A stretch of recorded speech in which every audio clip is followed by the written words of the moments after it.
Continuamos ahora con la parte C de nuestro teórico práctico 2. Esta es la última parte de este teórico práctico y aquí podrán ver como ejemplo de aplicación el ejercicio número 9.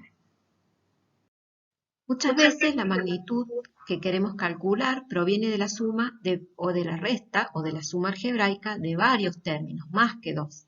Y puede ser que esos términos tengan incertezas asociadas de diferente magnitud. O sea, que la incerteza de cada término sea diferente. Entonces, en estos casos, el criterio que se debe tomar es que la incerteza que asociaremos a la magnitud calculada será aquella incerteza del sumando que tenga mayor error. Es decir, usaremos la incerteza del sumando con mayor incerteza absoluta. Esto es lógico, puesto que no podemos usar la incerteza del sumando de menor error porque eso sería incorrecto. Estaríamos diciendo que nuestra magnitud L tiene menos error que el esperado. Veamos ahora cómo se propaga el error cuando la determinación se hace por producto o cociente de otras medidas, realizadas en forma directa. En este caso, el error relativo del parámetro que vamos a determinar, de la magnitud que vamos a determinar, es la suma de los errores relativos de los factores, en el caso del producto, o la suma de los errores relativos del dividendo y del divisor, tal cual lo muestra esta ecuación. Para aplicar este concepto, veamos el ejercicio 9 de nuestra guía. Aquí nos piden que calculemos la densidad y nos informan que el procedimiento de medida para hacer esa determinación ha sido indirecto y que la densidad del líquido que se quiere determinar se ha calculado a partir de medir un volumen y la masa de esa muestra. Entonces, primero han tomado 5 mililitros del líquido del cual quieren determinar la densidad y nos dicen que en este procedimiento han empleado una pipeta de doble aforo. Y luego han trasvasado cuantitativamente este líquido a un recipiente vacío. Claramente tiene que haber estado limpio y vacío el recipiente, si no hubiéramos cometido un error grosero en la determinación. Y hemos determinado, por adición a ese recipiente, la masa de ese volumen pipeteado. ¿Qué apreciación tienen los instrumentos que se han usado? Bien, tenemos que consultar las tablas, o si lo estamos haciendo en el laboratorio podemos ver los rótulos de nuestra pipeta para determinar cuál es la incerteza del volumen medido. Para una bolpipeta de 5 mililitros, el error asociado es 5 por 10 a la menos 3 mililitros por lectura. Pero como aquí nos dicen que se ha usado doble aforo, se ha determinado el nivel del menisco 2 veces, por lo tanto se multiplica por 2 y el error que debo asociar a esa lectura será entonces 0,01 mililitros. Y el volumen que debo informar de ese volumen medido es 5,00 más menos 0,01 mililitros. En cuanto a la masa, aquí también tengo que mirar, como ocurre con la pipeta, qué tipo de balanza usé para determinar la incerteza de la masa. Bueno, entonces, si el operador no me está informando el error, la magnitud con su incerteza, debe por lo menos informar con qué instrumento se midió. Si no, no tenemos posibilidad de determinar de otra forma la incerteza. Tenemos que asumir que la incerteza está en la última cifra. En este caso en particular del ejercicio nos dicen que es una balanza analítica. Entonces ustedes tienen que revisar cuáles son las incertezas que tienen las balanzas. En el caso de la balanza analítica, esa incerteza es 1 por 10 a la menos 4 gramos. Entonces, la masa debe informarse hasta la cuarta cifra decimal luego de la coma.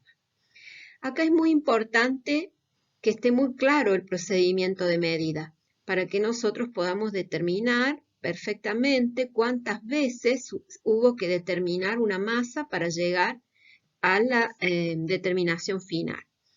Recuerden que en este procedimiento trasvasamos nuestra muestra de líquido a un recipiente vacío y seco. Para yo poder determinar la masa de mi muestra, sin duda, primero tuve que tener la masa del recipiente. Luego, puedo agregarle el volumen de mi muestra y tener la masa del recipiente más la muestra. Y para calcular la masa de mi muestra, de esa alícuota que pesé, deberé hacer la resta. Por lo tanto, son 2 veces que he cometido un error de lectura. Aquí no debemos olvidar que muchas veces con las balanzas electrónicas, nosotros colocamos el recipiente vacío en el cual vamos a pesar nuestra muestra y taramos la balanza. Y luego, ya con la balanza puesta en 0 de la tara, agregamos nuestra muestra, en este caso los 5 mililitros del líquido. No debemos confundirnos. De todas maneras, esa lectura de la tara que ha llevado a 0 tiene un error asociado. Entonces, en cualquiera de las dos formas en las que hayamos determinado la masa, el error que le debo asociar a la masa determinada es 2 veces la apreciación del instrumento. Sabemos que la densidad debemos calcularla como el cociente entre la masa y el volumen de la muestra. Por lo tanto, aplicando la propagación de errores, el error relativo de la densidad será la suma del error relativo de la masa más el error relativo del volumen. El primer paso será calcular la densidad. Aquí lo que les recomiendo es no redondear el valor hasta que no sepamos cuál es el error relativo que debemos informar. En el segundo paso vamos a calcular o expresar el error relativo de la masa, que será el error absoluto que acabamos de discutir, dividido la masa pesada de nuestros 5 mililitros de muestra, más el segundo término que contiene el error relativo del volumen, que será el error absoluto de la medida del volumen, 0,01 mililitros, dividido 5 mililitros. Calculando el error relativo de la densidad, nos van a dar distintas cifras significativas. Y después, para poder calcular el error absoluto de esa densidad, deberemos multiplicar entonces por la densidad calculada. Esto nos va a dar un valor de error absoluto de la densidad con muchas cifras.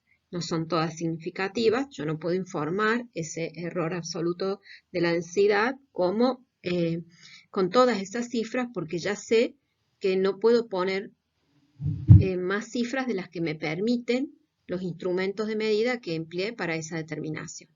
Por lo tanto, voy a cortar a una sola cifra significativa e informaré el valor de densidad con el número de decimales acorde. Nos piden ahora que analicemos críticamente cuál de las dos magnitudes, la masa o el volumen, aporta mayor incerteza. Para analizar esto, tenemos que tener en cuenta que el error absoluto de la masa y el error absoluto del volumen tienen distintas unidades. Entonces no podemos hacer una comparación directa. Pero fíjense que podemos usar el concepto del error relativo. Podemos calcular el error relativo de la masa, que va a ser de 3 por 10 a la menos 5, y el error relativo del volumen, que va a ser 2 por 10 a la menos 3. Como los errores relativos son parámetros adimensionales, ahora sí los puedo comparar. La comparación me indica que el volumen es la magnitud que en su determinación aporta un error relativo de mayor magnitud.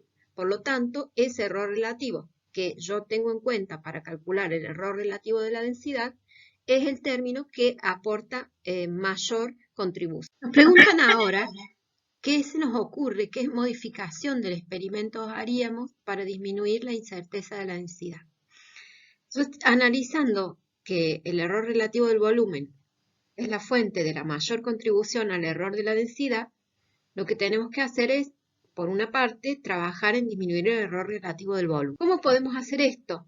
Bueno, podemos disminuir el error absoluto del volumen, lo cual implica que el volumen medido sea determinado con otro tipo de instrumento. Por ejemplo, podemos medir con una microbureta o otro tipo de pipetas automáticas que ustedes todavía no conocen, tal que el error absoluto de ese volumen sea menor.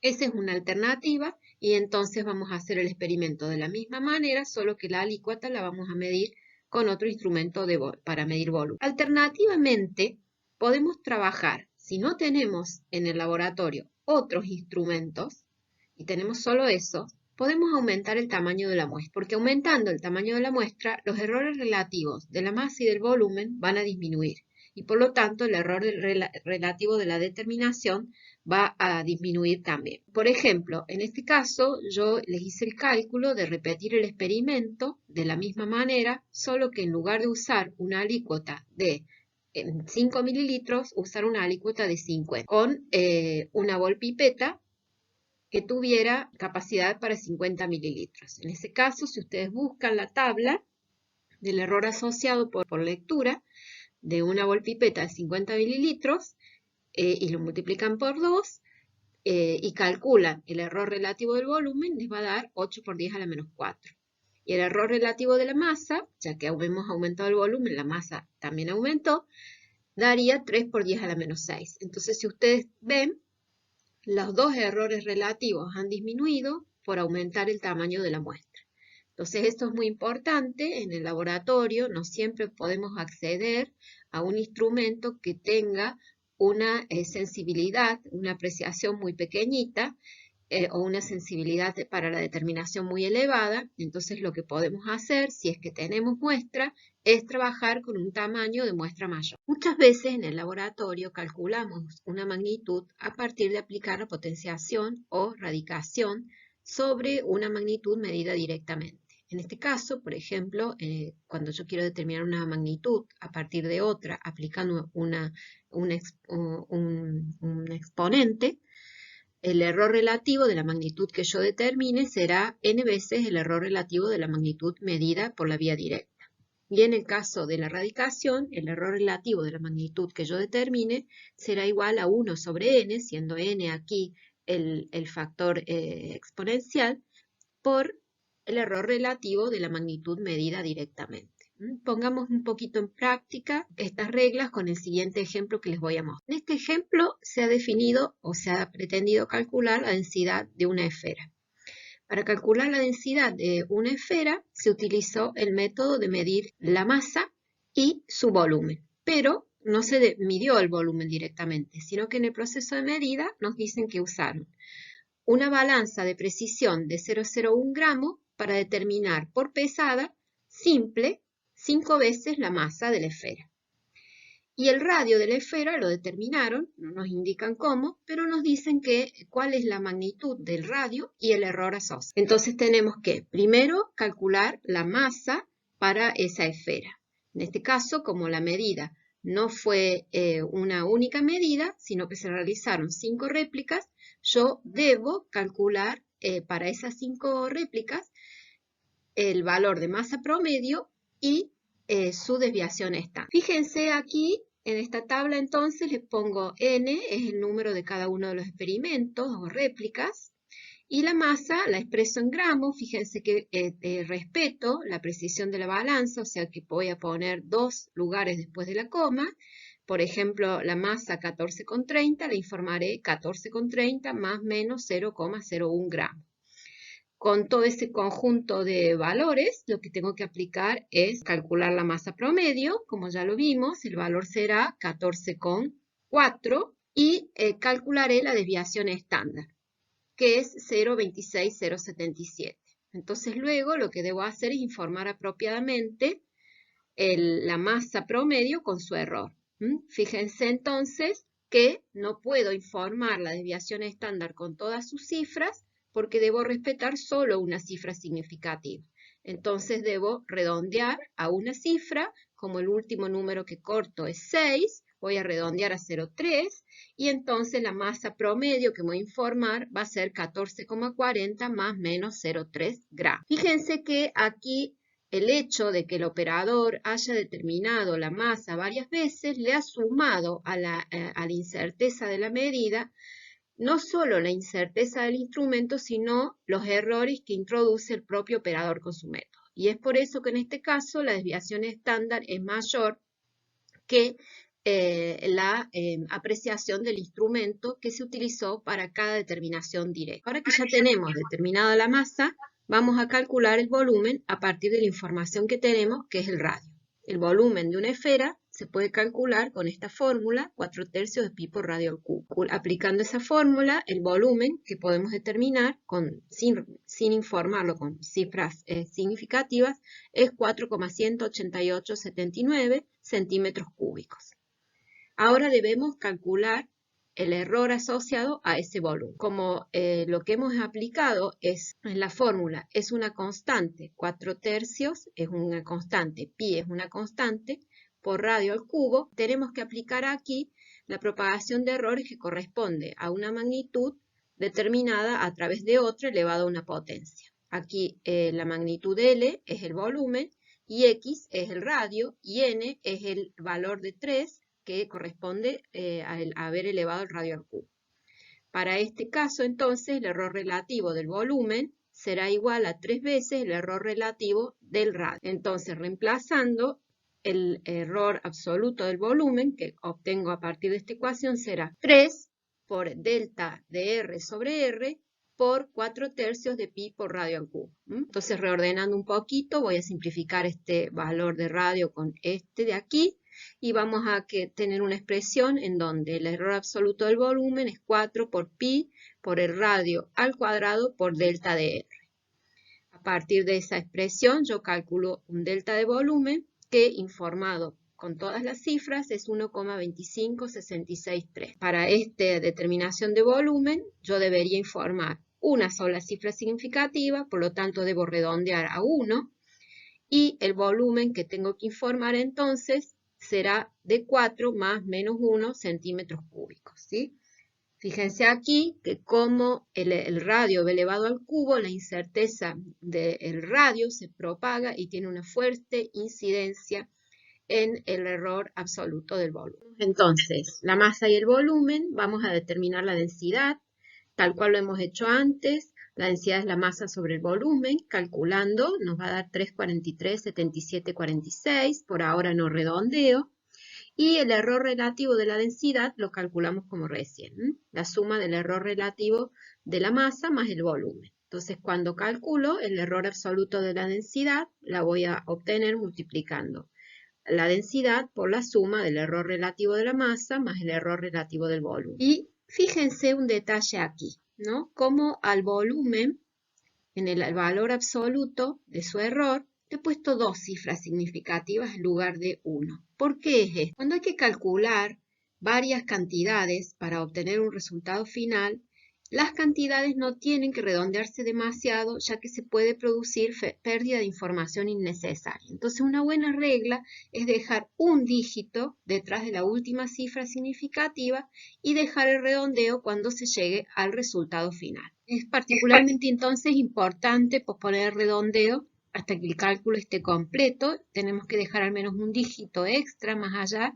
de los valores de los dígitos significativos y conservarlos hasta el momento del redondeo final, porque de otra manera podemos causar o introducir errores por este redondeo. Ese dígito extra que vamos a dejar se llama en ocasiones dígito de reserva. Muchas veces las calculadoras modernas retienen varios dígitos extras que no son significativos, entonces el usuario tiene que ser muy cuidadoso en el redondeo del resultado al final para incluir el número adecuado de cifras significativas. En este caso, entonces, por eso hemos dejado la cifra de reserva en el valor del volumen y hemos ajustado también las cifras del valor del volumen para calcular el error absoluto de la densidad.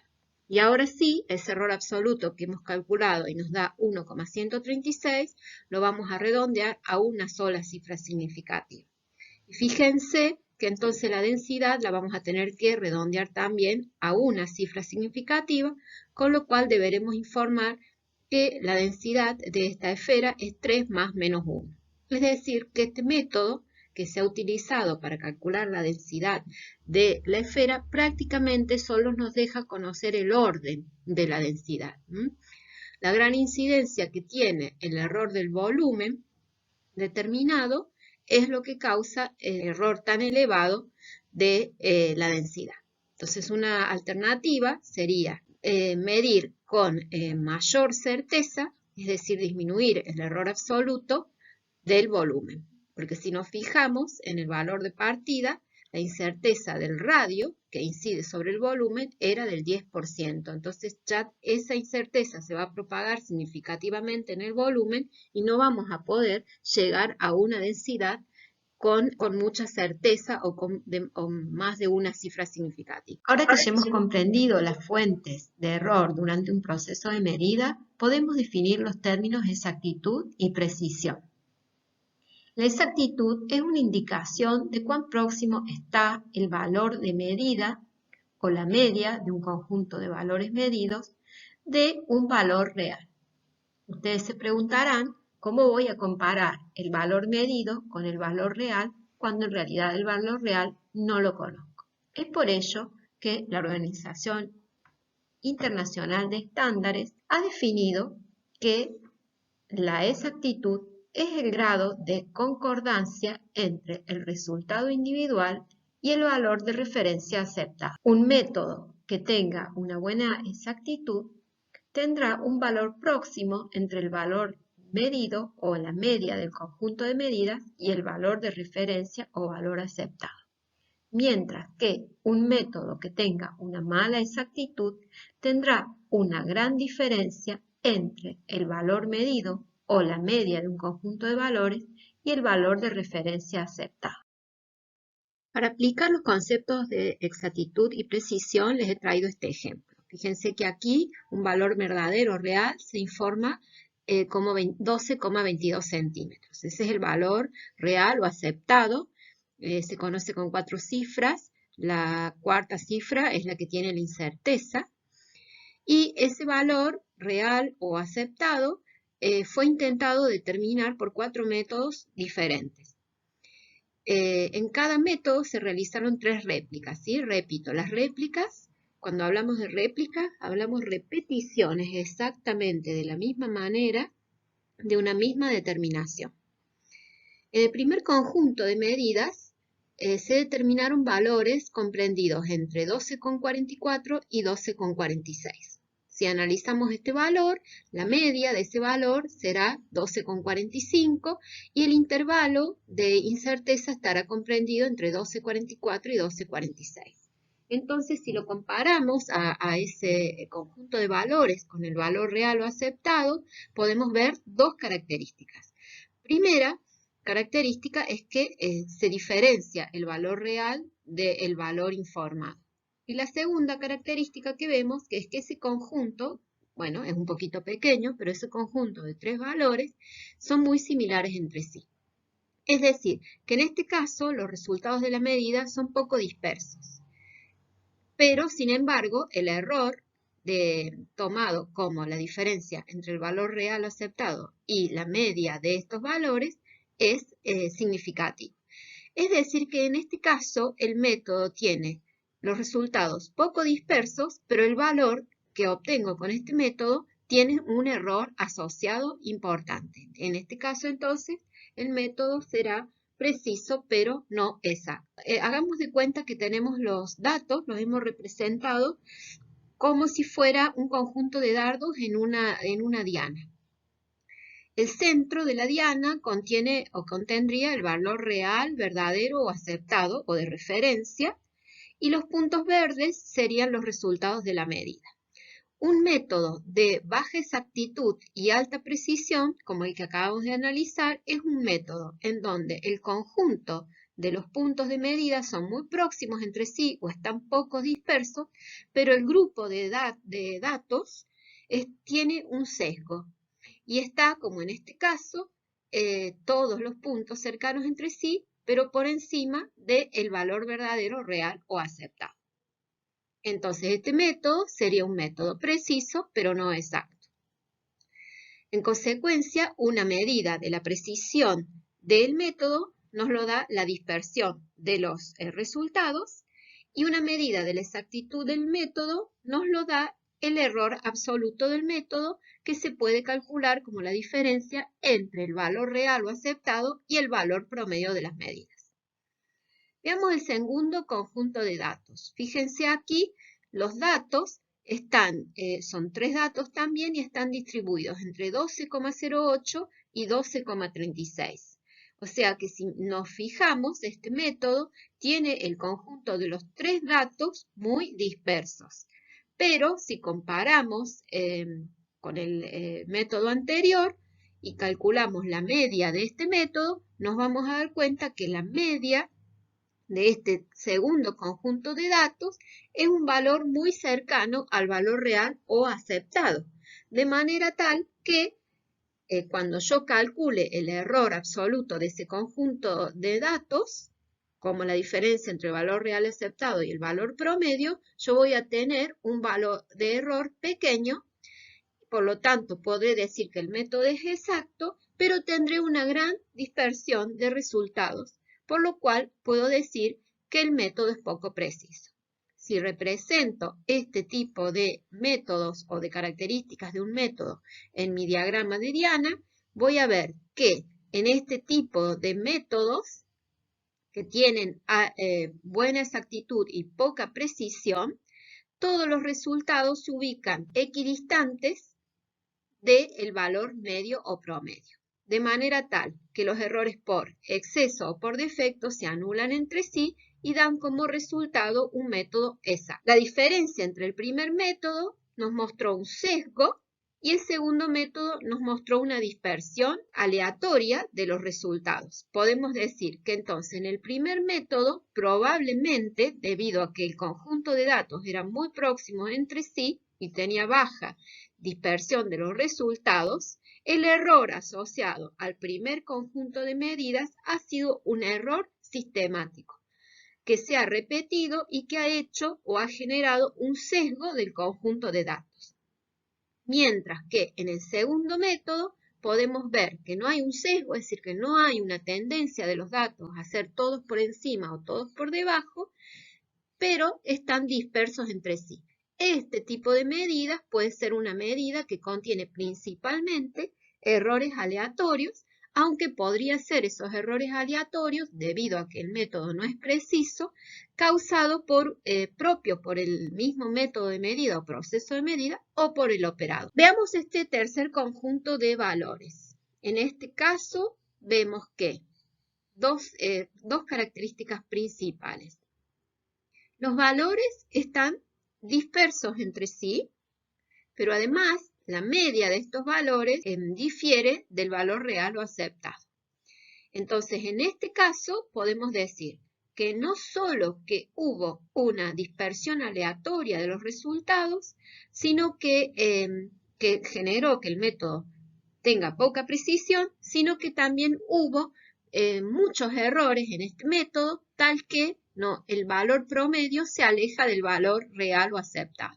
Un ejemplo de este caso se lo represento en este gráfico de Diana, donde vemos que los puntos están todos dispersos entre sí, mucho más dispersos que en el conjunto de valores de la segunda medida, resultando en un valor que se aleja del centro de la diana, o sea que sería del valor real o aceptado. Este, por ejemplo, de un método no preciso, no exacto, podría ser un método en el que fundamentalmente ha tenido incidencia el rol del operador. En un caso de este tipo, de un método no preciso, no exacto, podría ser un método en donde se trabajara con un operador, o el operador tuviera poco entrenamiento. Es posible también que este método tenga algunos errores difíciles de determinar, como variaciones en la pureza del material, reacciones acopladas, etc. Otro ejemplo de este método no preciso, no exacto, sería utilizar inadecuadamente un instrumento de medida, por ejemplo, un cronómetro, tal que haya demasiada dispersión por la falta de entrenamiento en el uso del instrumento. Para disminuir los errores de un método no preciso y no exacto, si se observa que con más cantidad de determinaciones no se puede disminuir la precisión del instrumento y que el operador tiene experiencia y está entrenado, entonces uno debe sospechar en un método no preciso y no exacto, en los casos de materiales adecuadamente calibrados y de operadores bien entrenados, de la presencia de algunos otros factores que están generando esta dispersión de resultados. Como les dije, por ejemplo, reacciones acopladas, etc. Por último, el experimento o el tipo de medición que sería el ideal, es a donde tendríamos que apuntar cuando realizamos una determinación. Y es un conjunto de datos que tenga poca dispersión entre sí, como el cuarto caso, y cuyo promedio se acerque al valor verdadero o valor de referencia o aceptado. En este caso, si lo representáramos con el diagrama de dianas, lo que veríamos sería que todos los puntos están próximos entre sí y cercanos al valor o al centro de la diana. Este sería entonces un método preciso y exacto. Como conclusiones, entonces podemos decir que en general, si hay errores sistemáticos, estos errores no van a afectar a la precisión de la medida de la magnitud, pero sí afectarán a su exactitud, mientras que los errores aleatorios afectarán ambos parámetros. Pueden afectar la precisión y pueden afectar la reproducibilidad y en algunos casos también la exactitud del método. Recomiendo sobre cómo trabajar este teórico práctico número 2. Como siempre, en nuestro Moodle, en la solapa error, que es la solapa de este tema, van a encontrar toda la información. Ahí está la guía del teórico práctico 2, tratamiento de datos analíticos y error, con todos los ejercicios para resolver.